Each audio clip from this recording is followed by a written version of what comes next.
A origem da Páscoa, do cordeiro ao coelho. A Páscoa não começou com chocolate. Começou com uma noite onde algo passou por cada casa de uma nação inteira. E nem todo mundo sobreviveu. Não começou com um coelhinho de plástico, cestinha colorida, ovo embrulhado em papel laminado. Ela começou com sangue. Com um cordeiro.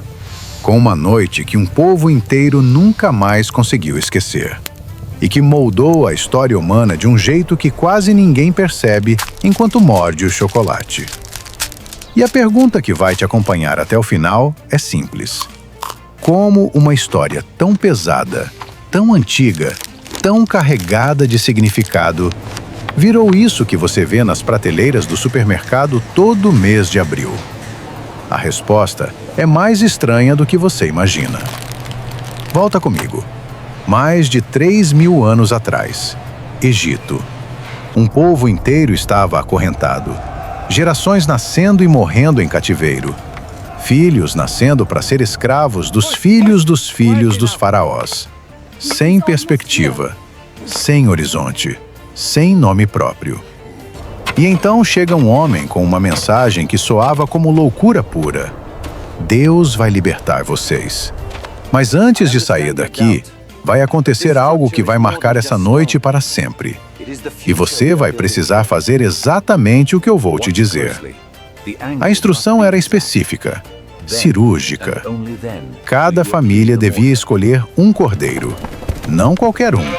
Tinha que ser sem defeito, sem mancha, macho, no auge da sua força. E então a parte que mais ninguém fala: guardar esse cordeiro por 4 dias. Não no curral, em casa, junto da família. 4 dias. Tempo suficiente para a criança da casa dar um nome para ele, para alimentar com a própria mão, para ele deitar aos pés da cama à noite, para se tornar parte daquela família de um jeito que não tinha volta. E então, assistir ele morrer. O sangue era recolhido numa bacia, e com um ramo de isopo, cada família pintava as ombreiras e a verga da porta da sua casa. Aquela noite, o anjo da morte passou por toda aquela terra. E toda a casa, sem aquele sangue na porta, perdeu seu primogênito. Mas onde havia sangue, havia vida. Essa noite ficou conhecida em hebraico como Pessach, passar por cima. Em português, a tradução ficou sendo Páscoa. Mas é aqui que a história começa a ficar estranha. Porque o cordeiro tinha que ser perfeito. Esse detalhe parece pequeno, mas ele vai mudar tudo que você vai ouvir daqui para frente.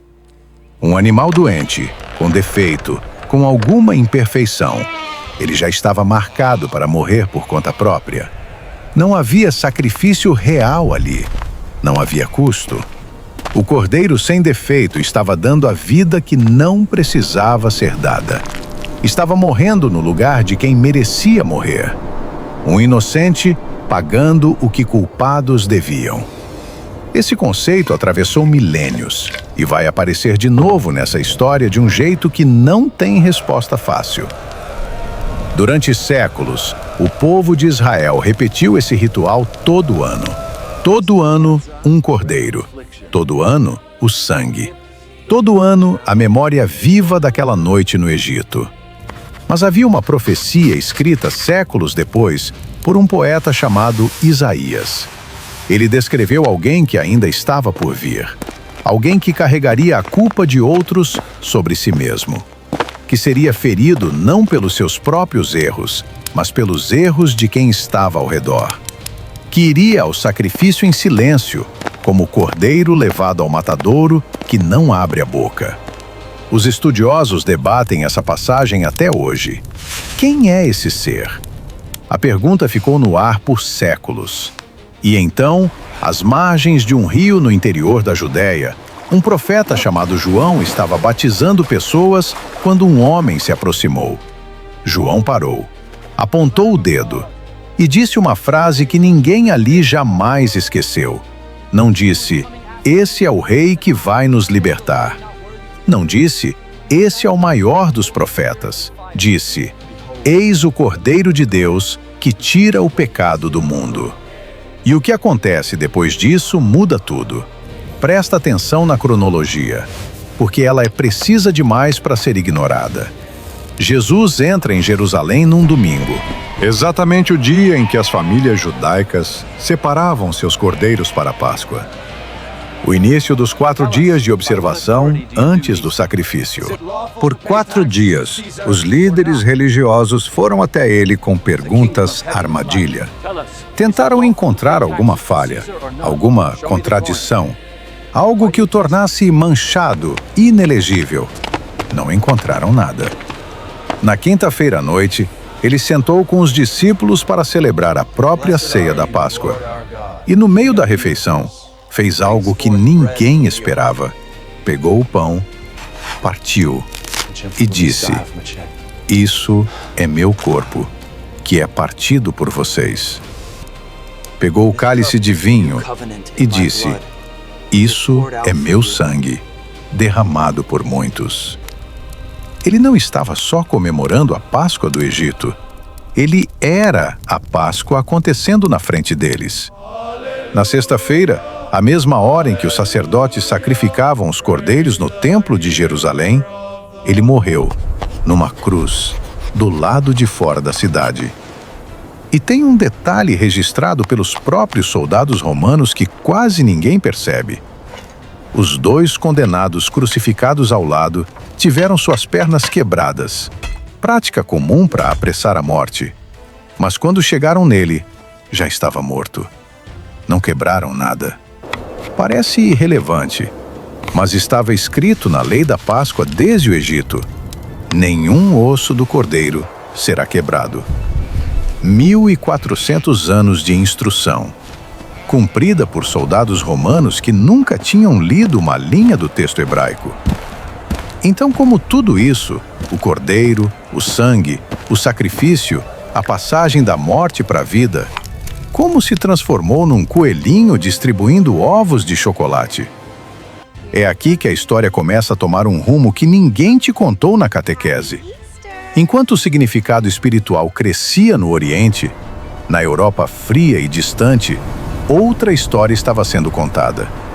Os povos do norte da Europa tinham suas próprias tradições de primavera, celebrações do fim do inverno, do retorno do sol, do renascimento da natureza depois de meses de escuridão e gelo.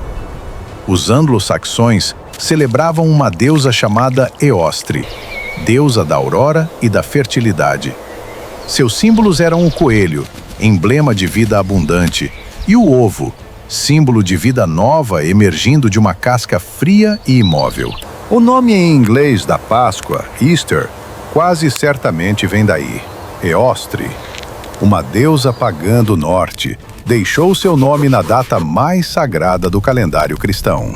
À medida que o calendário cristão foi se estabelecendo e a data da ressurreição caiu próxima dessas festas de primavera, as tradições foram se misturando. A igreja tentou separar os símbolos várias vezes, mas cultura popular é teimosa. O coelho ficou, o ovo ficou, e foram sendo reinterpretados com novos significados. O ovo como símbolo do túmulo selado que se abre, a vida saindo de onde parecia haver só pedra. O símbolo sobreviveu, mas foi esvaziando. E então veio o século XIX, e com ele, algo que completou essa transformação de um jeito que nenhum teólogo teria imaginado. Enquanto você assiste a esse vídeo, milhões de ovos estão sendo vendidos. Bilhões de reais trocando de mão. Prateleiras de supermercado tomadas por embalagens coloridas. Tudo em torno de uma história que começou com sangue numa porta de madeira no Egito. Chocolateiros alemães e suíços viram na figura do coelho de Páscoa uma oportunidade perfeita. Fofa, inofensiva, universal. Que não levantava questões difíceis. Que não exigia explicação sobre cordeiro, sobre sacrifício, sobre morte. Os primeiros coelhos de chocolate surgiram na Alemanha por volta de 1850. Em poucas décadas, o que era um símbolo folclórico de fertilidade virou a maior máquina de vendas sazonais do mundo ocidental. O coelho venceu. O cordeiro foi esquecido. Ou quase. Porque existe algo nessa história do cordeiro que não deixa a humanidade em paz. Não é doutrina, não é argumento teológico, é algo mais fundo. É a sensação de que existe um custo real para a vida, de que ninguém atravessa o mundo sem deixar uma dívida que não consegue pagar sozinho, e de que, em algum lugar da história, alguém escolheu pagar o que não era dele. Não por obrigação, mas por amor a quem não merecia. Essa história atravessou 3.000 anos. Sobreviveu a impérios que pareciam eternos e que sumiram sem deixar rastro. Sobreviveu a guerras, a perseguições, a tentativas deliberadas de apagá-la. E chegou até você hoje, num vídeo do YouTube, ainda com a mesma força que tinha numa noite no deserto do Egito. Talvez nunca tenha sido sobre o coelho. Talvez você só tenha recebido a versão mais confortável da história. Não tem nada de errado com o chocolate. Não tem nada de errado com as cestinhas e os ovos coloridos e as crianças correndo no jardim. Esse momento também é lindo. Mas talvez, em algum segundo dessa semana, valha parar, respirar e perguntar com honestidade: quem foi o cordeiro que estava por trás de tudo isso, muito antes do coelho existir? E se a resposta for verdade, o que ela muda?